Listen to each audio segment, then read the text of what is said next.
This is Hidden Killers with Tony Brueski. Here now, Tony Brueski. Yeah. Let's talk about his feelings on the internet, because that's been, like I said, one of his biggest hills that he seems to be dying on right now. Of the dangers. Let's get legislation in place stopping people from being able to family vlog or have specific rules on it. And I think there should be some sort of oversight to a certain extent, but there should be oversight on a lot of things. Yeah. And then when does that overstep?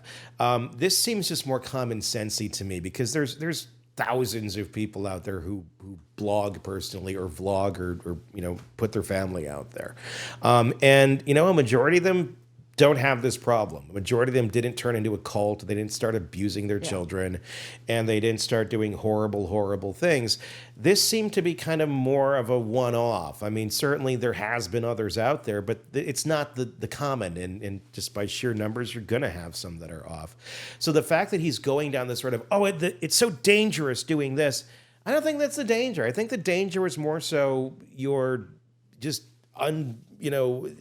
no restrictive belief system, that you're ready to go down whatever road your church tells you to with whoever and your wife, and not standing up when you're seeing that your kids are being abused and just being completely blind to reality. I say take the internet, take Ruby's 8 passengers out of this whole equation, and your main problem is still there. Exactly. This would have happened either way, I think, to people of that personality. What's your thoughts? Yeah, they're really entirely separate issues. A lot of people are exploiting their kids to some degree for attention or money, and that's wrong. And I think people who have a good sense of how to be appropriate parents don't do that. Their sense of this is just uncomfortable and wrong is there. But clearly there was more going on, and yes, even without the 8 passengers show, they would have been treating the kids the same way, and it wouldn't have had a different outcome, I don't think.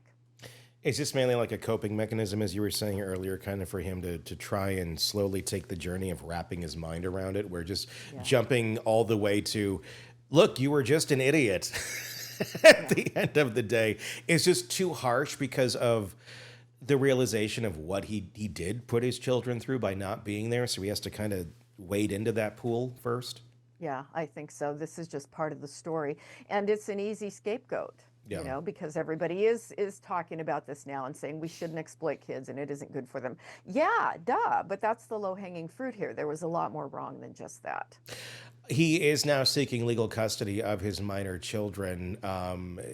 It's going to be interesting to see how the courts end up settling on that. Is this someone who you would view, where if you were asked, by the court to evaluate, does he seem like a guy who's capable of taking care of, all these kids? Yeah, that would be definitely one to look at closely, and to have, more of a psychological evaluation done, to have somebody go out into the home to watch his parenting. Is he really appropriate now? I saw a little bit of a clip from the documentary, and he does appear to have insight, enough that he's being a good parent at this point from the little slice we can see. Yeah. But it's definitely one to look at more closely, and to have some mental health professionals involved going forward. Yeah, where maybe it's not an impossibility, but he needs to get his own framework in place firmly before he can say, okay, come on in and I'm open for business of being dad again. Yeah. Yeah. He's got a lot of repair work to do with those kids. Another thing that comes out in the doc, and this is throwing a lot of people for a loop, I still love her, about Ruby Franke. Also, at the same breath, I'm going to put it in context, saying doesn't mean he wants to get back together with her, doesn't mean he would, reconcile, but I still love her. And according to this report here, allegedly, there has not been a filing of divorce as of yet. Mm-hmm. Yeah, it would not surprise me that he still has a very deep attachment to her. And what people call love, I don't, the word is so loaded and so confusing, and Yeah. people mean different things by it. And you can have really deep, deep, strong attachments to people who are not good for you and are not healthy people. And so, just based upon all the things I've seen over the years, I would say it wouldn't surprise me if he did try to get back together with her at some point. What do you think love means to Kevin Franke? This is obviously just pure conjecture.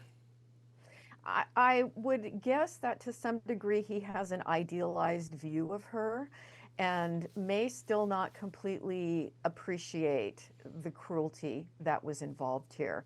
There may be more of a tendency to blame Jody when we know Ruby was very much involved in the abuse. And again, going back to the harsh parenting, the withholding of food, what kind of person does that? And that was going on for a long time. So it's of concern. It's yeah. I mean, and that's to me what is a hard one to wrap my mind around, knowing that this person has abused your own children under the guise of something else.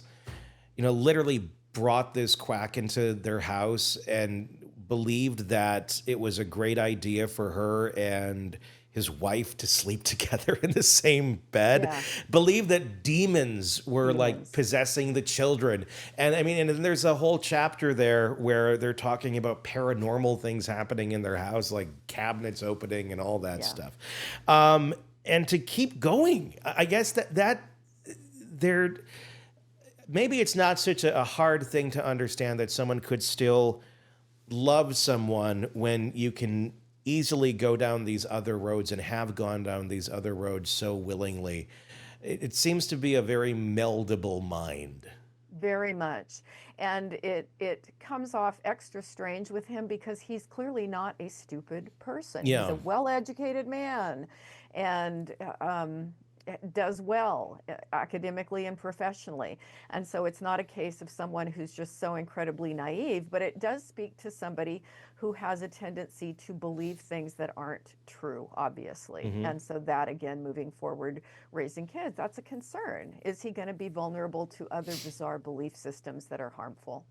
Well, and let's mix that in because as far as we know, there's still members of the Mormon Church, and I'm not here to slam the Mormon Church, though I do a lot. It's sorry, but I mean we're talking a lot of very magical beliefs here. We're talking about things that were very reminiscent almost of Chad and Lori Daybell. Now I know the Mormon Church itself does not believe the kids are demons and all the stuff that Lori Vallow Daybell believed in. That's where you go to breakoffs of the church, and there's all sorts of fundamentalist breakoffs of LDS and all different like off the wall belief systems. And it seems that that's very much where Ruby was going, and so was Jody, into some sort of cultish, weird one off. Like they teed him up at the church and then let him go. Jumping back into that belief system, or hopefully not the crazy extreme version, although one could argue that the regular version is qualified for that title. But with this, just going back to the normal version, is that something that is going to help in his healing in terms of, I don't know, community or just doing some actions that are maybe positive, I don't know, or going back into magical type thinking? Is that something that really should just be completely off the table? I have concerns about magical thinking, and people, we all tend to go there at times, right? Whether it's prayer, whatever, burning candles. I've got candles burning behind me here. Yeah.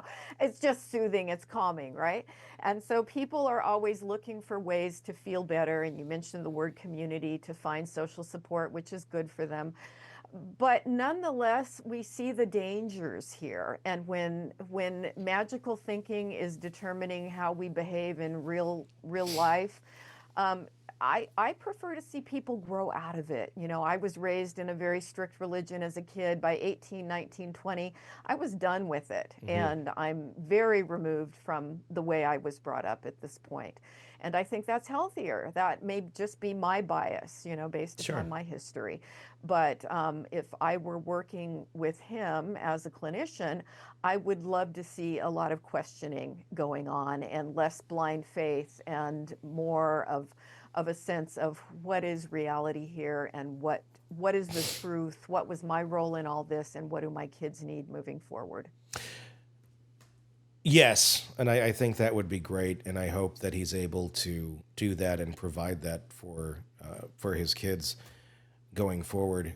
Seems like just a rather dangerous route that he still has to navigate. I would think he would be very vulnerable to another Jody-like character or another Ruby-like character. It just, again, this is just my conjecture. Just seeing how he's still not seemingly quite seeing. That's I agree. The full picture here. He's not. He's still stuck on that. It's YouTube. YouTube's the devil. YouTube's the bad thing here, and maybe not to the same extent as a Ruby, but you know, privately, there's you don't need to have 1 million+ followers on YouTube to be a Ruby and to really inflict just as much damage on your children and your family without it. You don't need it, and it probably is far more prevalent in these sort of homes and situations than we're even aware of, because not everybody's doing a blog. Exactly. That's really what exposed it here. Yeah. Yeah, it's going to be fascinating to watch. I hope he's able to be there for his kids. That's the most important thing. That documentary is out on Hulu as of the 27th of February, 25. The latest true crime stories, expert breakdowns, and shocking twists, all in one place. Press subscribe now to the Hidden Killers podcast and True Crime Today.